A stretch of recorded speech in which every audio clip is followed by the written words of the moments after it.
Guys ഇന്നലെ നടന്നിട്ടുള്ള Kerala Blasters FC Goa മത്സരം പരാജയപ്പെട്ടല്ലോ. അപ്പം ആ ഒരു മത്സരത്തിൽ പാളിപ്പോയ ചില ഫാക്ടേഴ്സാണ് നമ്മൾ ഇന്നത്തെ ഒരു വീഡിയോയിൽ സംസാരിക്കാനായിട്ട് പോകുന്നത്. അതിൽ ഏറ്റവും പ്രധാനമായിട്ട് സംസാരിക്കേണ്ടത് ഗോവ അടിച്ചിട്ടുള്ള ഈ ഒരു മത്സരത്തിലെ ഒരേ ഒരു ഗോളിനെ പറ്റിയാണ് എന്നുള്ളതാണ്. അപ്പം അതൊരു ഗോൾ കീപ്പിംഗ് മിസ്റ്റേക്ക് ആണോ, അല്ലെങ്കിൽ മറ്റേ ഡിഫൻസിൻ്റെ ഭാഗത്തു നിന്ന്, അതായത് വിങ് ബാക്ക് ഇതിൻ്റെ ഭാഗത്തു നിന്ന് മിസ്റ്റേക്സ് വന്നിട്ടുണ്ടോ, ഇങ്ങനെയൊക്കെയുള്ള കാര്യങ്ങൾ കൂടി നമുക്കൊന്ന് ഡിസ്കസ് ചെയ്യാം. ഇത് പല അഭിപ്രായങ്ങളുണ്ടെങ്കിലും കൃത്യമായിട്ട് പറയുകയാണെന്നുണ്ടെങ്കിൽ അതൊരു ഗോൾ കീപ്പിംഗ് എറർ തന്നെയാണ്. കാരണം ബോറിസ് ഫ്രീ ആയി പോയി എന്നുള്ളതിൻ്റെ ഒരു ഫാക്ടർ വരുന്നത് ആ ഒരു ഇൻസിഡൻറ്റ് എങ്ങനെയാണ് തുടങ്ങിയെന്നുള്ളത് നമ്മൾ ചെക്ക് ചെയ്യണം. കാരണം നവോച്ച സിംഗ് എന്ന് പറയുന്ന താരം ഒരു ബോൾ കുറച്ചും കൂടി സെൻട്രൽ ഏരിയയിൽ വന്നിട്ട് ഇൻ്റർസെപ്റ്റ് ചെയ്യാനുള്ള ശ്രമം നടത്തുന്നിടത്തു നിന്നാണ് അത് തുടങ്ങുന്നത്.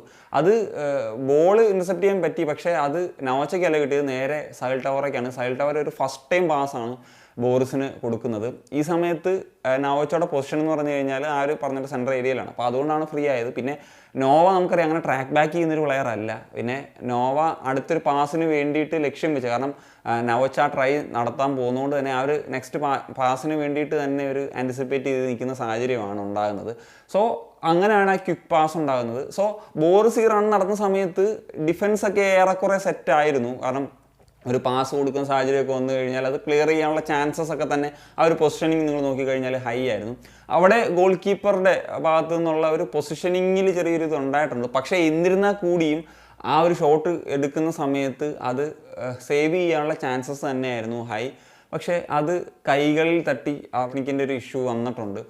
അങ്ങനെയാണ് അത് ഗോളായിട്ട് മാറി. അതുകൊണ്ട് തന്നെയാണ് ഇതൊരു തീർച്ചയായിട്ടും ഒരു ഗോൾ കീപ്പർ മിസ്റ്റേക്ക് എന്ന നിലയിൽ നമുക്ക് പറയാൻ പറ്റും. ഇനി നമുക്ക് മറ്റൊരു കാര്യം പറയാം. ഈ ഒരു ഗോള് വഴങ്ങിയുള്ളെങ്കിലും നമ്മൾ എന്തുകൊണ്ട് സ്കോർ ചെയ്തിട്ടില്ല എന്നുള്ളത്. അതിലൊരു പ്രധാന ഫാക്ടറായിട്ട് പറയേണ്ടത് ഗോവയുടെ ഡിഫൻസ് ഇന്നലത്തെ കളിയിൽ സെറ്റായിരുന്നു. നമുക്ക് അങ്ങനെ വലിയ ഒരു ക്ലിയർ കട്ടായിട്ടുള്ള ചാൻസസ് വളരെ കുറവായിരുന്നു. ആകെ കിട്ടിയതെന്ന് പറഞ്ഞാൽ 2 എണ്ണമാണ്.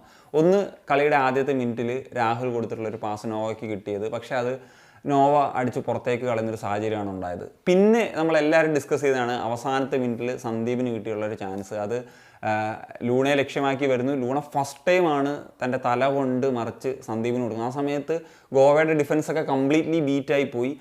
സന്ദീപിനൊരു കൃത്യമായിട്ടുള്ള സ്പേസ് ഉണ്ടായിരുന്നു. കുറച്ചും കൂടി അദ്ദേഹത്തിന് മുന്നോട്ടൊക്കെ പോയിട്ട് അത് അടിക്കാൻ പറ്റുന്നൊരു സാഹചര്യം ഉണ്ടായിരുന്നു. പക്ഷേ അത് ചെയ്തില്ല. ഇപ്പം പലരും പറഞ്ഞിട്ടുള്ള നോവ അവിടെ ഉണ്ടായിരുന്നു, നോവയ്ക്ക് അത് കൊടുത്തിരുന്നത് കുറച്ചും കൂടി, എനിക്ക് തോന്നുന്നു നോവയ്ക്ക് കൊടുത്തിരുന്നത് കുറച്ചും കൂടി അതായത് ഡിഫൻസ് അത് ക്ലിയർ ചെയ്യാനുള്ള ചാൻസസ് ഒക്കെ ഹൈ ആണ്.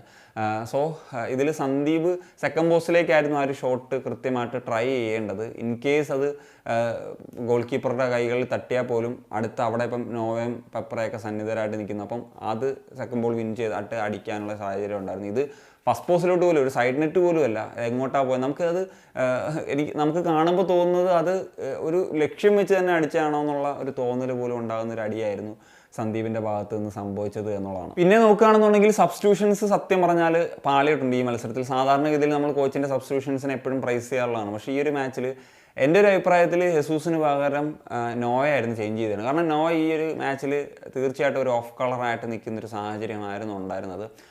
സോ ആ ഒരു സാഹചര്യത്തിൽ ഹെസൂസ് ഉണ്ടായിരുന്നെങ്കിൽ കുറച്ചും കൂടി ഒരു ക്രോസസ്സൊക്കെ ആ ഒരു വന്ന സമയത്ത് അത് എഫക്റ്റീവായിട്ട് യൂട്ടിലൈസ് ചെയ്യാൻ പറ്റുന്നൊരു പ്ലെയറാണ്. പെപ്ര ആൻഡ് ഹെസൂസ് ഒന്നിച്ച് കളിച്ചിരുന്നെങ്കിൽ അത് കുറച്ചും കൂടി വർക്കൗട്ട് ആയിരുന്നു. അങ്ങനെയാണ് ലെഫ്റ്റിൽ ലൂണെ കളിപ്പിച്ചിട്ട് അത് ഇമ്പാക്റ്റ് ഉണ്ടാക്കാൻ പറ്റിയേനെ എന്നുള്ളതാണ് തോന്നുന്നത്. ആ ഒരു കാര്യത്തിൽ ഒരു പാളിച്ച സംഭവിച്ചിട്ടുണ്ട്. പിന്നെ ഡെഫിനറ്റ്ലി കഴിഞ്ഞ കുറച്ച് മാച്ചസായിട്ട് നമ്മളൊക്കെ ഡിസ്കസ് ചെയ്യുന്ന കാര്യമാണ് സെറ്റ് പീസ്. അത് ഫ്രീ കിക്ക് ആണെങ്കിലും അല്ലെങ്കിൽ കോർണർ ആണെങ്കിലും ഒക്കെ അതൊരു പാളിച്ച സംഭവിച്ചിട്ടുണ്ട്. അത് എനിക്ക് തോന്നുന്നു ലൂണ കഴിഞ്ഞ 2 സീസണായിട്ട് അത്ര മികച്ച ഒരു ഇതല്ല സെറ്റ് പീസസിൽ നൽകുന്നത്. അപ്പോൾ അതിന് വേറെ പ്ലെയേഴ്സിനെ കണ്ടെത്തണം എന്നുള്ളതാണ്. ആ ഒരു ഡിസിഷൻ, ആ ഒരു ബ്രേവായിട്ടുള്ളൊരു ഡിസിഷൻ തന്നെ കോച്ചിൻ്റെ ഭാഗത്തു നിന്ന് ഉണ്ടാകണം എന്നുള്ളൊരു കാര്യമാണ് എനിക്ക് തോന്നുന്നത്. സോ ഇങ്ങനെയുള്ള കാര്യങ്ങളുടെയൊക്കെ ഒരു ആകത്തുകയാണ് നമുക്ക് ഒരു തോൽവി നേരിടേണ്ടി വന്നത് എന്നുള്ളതാണ്. അപ്പം ഇത്രയൊക്കെ പറയാനുള്ളൂ. നിങ്ങളുടെ ഒപ്പീനിയൻസ് തീർച്ചയായും കമ്പോസ് ചെയ്യാൻ സനിക്കാം.